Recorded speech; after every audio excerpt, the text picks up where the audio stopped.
મિત્રો, શિયાળો આવી ગયો છે અને રાઈ મેથીના મરચાં કેમ ન હોય આપણા જમવામાં. તો આજે હું તમને શીખવીશ કે રાયતા અને મેથીના મરચાં કેવી રીતે ઘરે બનાવી શકાય. પહેલાં આપણે કડક મરચાં લેવાના છે અને મરચાંના ડીટીયા કાઢી નાખવાના છે, બી કાઢી નાખવાના છે અને એના નાના નાના પીસ કરી લેવાના છે. પછી આપણે મીઠું, હળદર અને રાઈ મેથીના કૂરિયા મિક્સ લઈ લેવાના છે.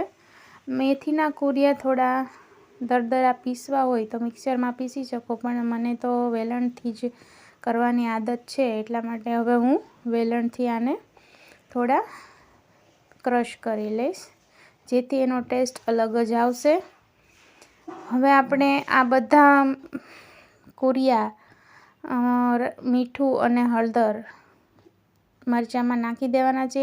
આ મરચાંમાં આપણે 1 પાવડું તેલ નાખવાનું છે. જ્યારે આપણે મરચાં બીજે દિવસે અથાઈ જાય, ઓવરનાઇટ રાખી પછી આપણે એમાં તેલ વધારે એડ કરીશું અને કાચની બરણીમાં પેક કરી દઈશું. કાં પછી તમે ફ્રીજમાં પણ રાખી શકો છો. બસ આ 3 જ ઇન્ગ્રીડિયન્ટ્સથી તમે મરચાં સરસ ઘરે બનાવી શકો છો. ટેસ્ટ માટે થોડી આપણે વરિયાળી પણ નાખીશું, જેનાથી આપણને વધારે સ્વાદ સરસ આવશે.